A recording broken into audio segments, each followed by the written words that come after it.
Ja sam Katarina Breka, doktor ekoloških nauka i asistent na katedri za ekologiju životinja i zoogeografiju Biološkog fakulteta Univerziteta u Beogradu.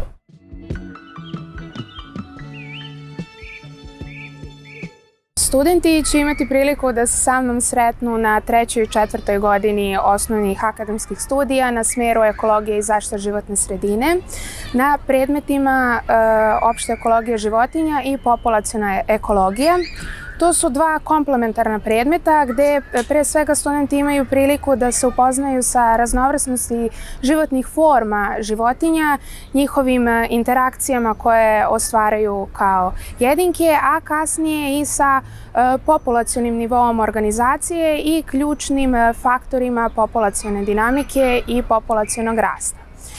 Takođe, držim nastavu i na predmetu biodiverzitet i zaštita prirode, gde studenti imaju priliku da se upoznaju sa osnovnim konceptima i metodama u zaštiti biodiverziteta i imaju priliku da integrišu znanja iz drugih predmeta u kontekstu zaštite biodiverziteta. Kroz ova 3 predmeta studenti se osposobljavaju da kasnije sami donose odluke o merama zaštite životinjskih populacija, a i da odlučuju o konkretnim strategijama upravljanja životinjskih populacija. Ovo je posebno važno za one studente koji nakon fakulteta žele da svoje karijere usmeravaju u pravcu konzervacione ekologije.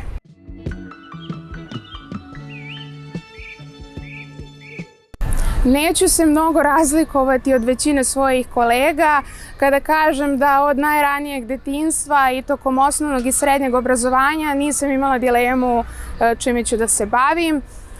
Imala sam široka interesovanja, dugo sam se bavila i muzikom, ali za mene je uvek postojao samo biološki fakultet kao opcija. Smer ekologija i zaštita životne sredine sam odabrala zato što u tom momentu prilikom upisa mi je delovao kao najperspektivniji u odnosu na druga 2 smera u kontekstu mojih tadašnjih želja da se bavim zaštitom životne sredine. Negde na 2. i 3. godini studija, kada formalno počinje izučavanje ekologije na fakultetu, sam shvatila da nisam pogrešila i da je definitivno ta neka fundamentalna ekologija nešto čime želim da se bavim. Većina katedri na Biološkom fakultetu svoj naučno-istraživački rad fokusira u okviru jedne taksonomske kategorije. Naša katedra za ekologiju životinja i zoogeografiju se malo razlikuje od ostalih, budući da svoj istraživački rad realizuje u okviru više segmenata i različitih taksonomskih grupa, konkretno životinjskih. Kada sam se ja odlučivala za postdiplomske studije, ja nisam imala neku posebnu želju kojom grupom želim da se bavim, kao što neke kolege imaju jasnu predstavu o tome da žele da se bave samo insektima ili samo ribama. Mene je generalno interesovala ekološka problematika i zato sam odabrala da postdiplomske studije nastavim na ovoj katedri. Zato umem da kažem da moj objekat istraživanja je došao slučajan, a problematika je došla namerno.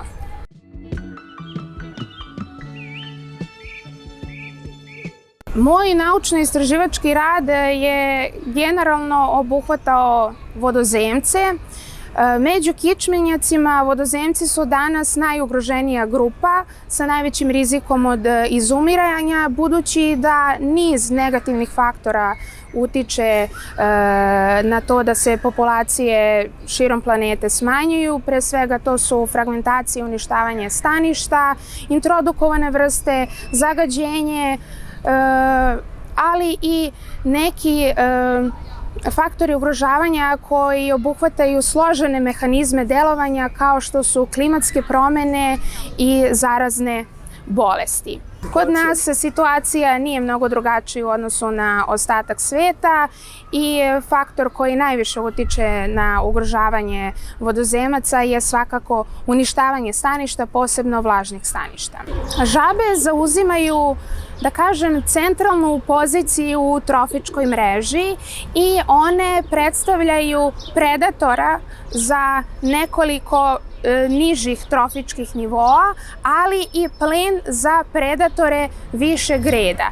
Tako da one kontrolišu brojnost tih grupa kojima se hrane, to su najčešće različite grupe beskičmenjaka, ali predstavljaju osnovni hranidbeni resurs za više kategorije, znači neke barske ptice, zmije i sitnije sisare. S druge strane, ta njihova životna forma i životni ciklus koji se odvija malo u vodi i malo na kopnu ih čini veoma dobrim indikatorom životne sredine, posebno i zbog građe njihove kože koja je polupropustljiva i veoma osetljiva. Svaka promena u životnoj sredini se odražava na populacije žaba.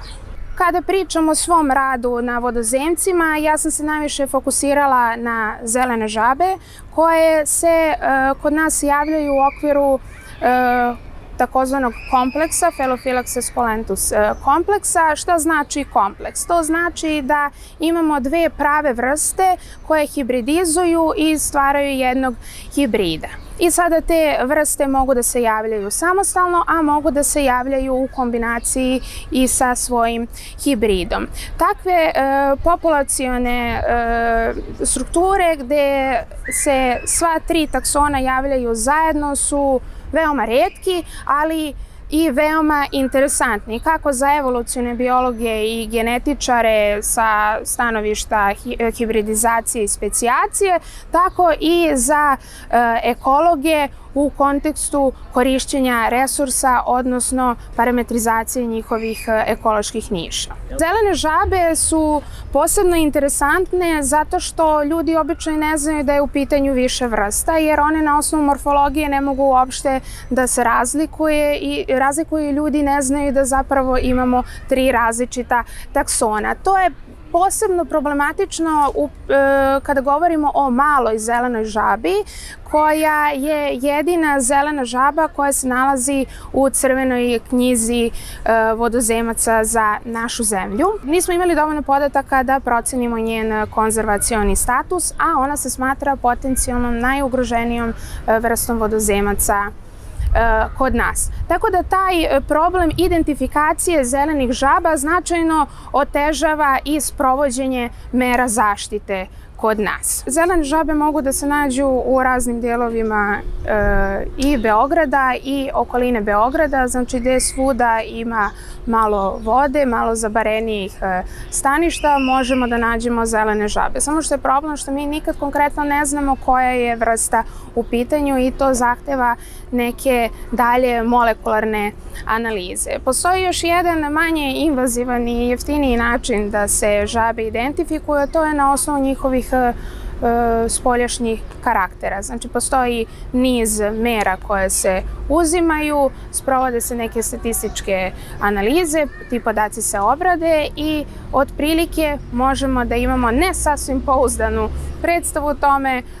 koja vrsta žaba je u pitanju. Otežavajuća okolnost ne samo za zelene žabe, već i za sve vodozemce je i širenje zaraznih bolesti koje su dovele do smanjenja brojnosti populacija, ali i izumiranja nekih vrsta širom planete. Tokom svog rada na različitim lokalitetima u našoj zemlji imala sam priliku da po prvi put identifikujem neke patogene na žabama, ali i potencijalne patogene čija ekologija i odnos sa žabama još uvek nije potpuno razjašnjen.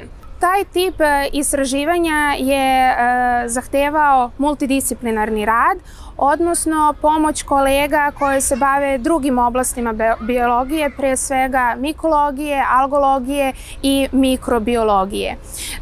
I taj moment kada tokom rada imamo priliku da sarađujemo sa kolegama iz drugih oblasti, da učimo od njih i na taj način sebe unapređujemo, za mene predstavlja najizazovniji, ali i najlepši deo istraživačkog procesa.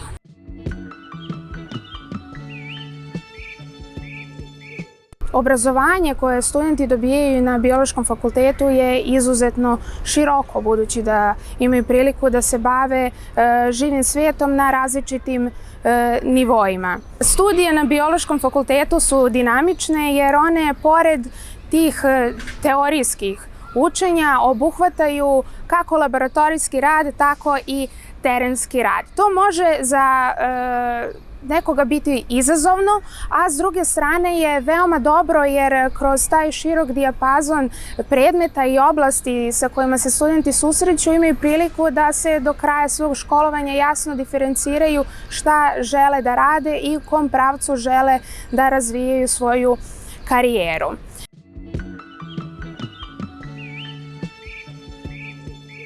Ekologija je nauka koja se bavi prostorom u kojem se odvija život, kao i interakcijama živih bića kako između sebe, tako i sa tim prostorom u kojem se život odvija. Ekologija je danas jedna od najznačajnijih prirodnih nauka koja u fokus dolazi pre svega zbog tog negativnog čovekovog delovanja koje je uticalo na to da se opstanak same civilizacije i drugih živih bića dovede u pitanje. Osnovna ekološka istraživanja su ključna za sprovođenje zaštite životne sredine, generalno za savremeno sprovođenje zaštite životne sredine. Dakle, bez osnove ekologije nema ni adekvatnih zaštitarskih mera. Za sve mlade ljude i entuzijaste koji razmišljaju da upišu biologiju i ekologiju, kao što sam ja nekada razmišljala, i koji žele da veći deo svog rada provode na terenu, u prirodi i da se bave vrstama baš na njihovom staništu i da svojim radom doprinesu smanjenju ugroženosti pojedinih vrsta, ekologija vodozemaca je prava oblast. Nove vrste se na globalnom nivou otkrivaju skoro svakodnevno, a paralelno sa time raste i broj konzervaciono zavisnih vrsta, odnosno vrsta kojima je potreban neki vid zaštite i upravljanja. S druge strane, Srbija ne može da se pohvali biodiverzitetom vodozemaca kao recimo neke tropske kišne šume, ali je za ovaj deo sveta biodiverzitet vodozemaca u Srbiji visok i ima mogućnosti za brojna istraživanja, pa čak i za otkrivanje novih vrsta.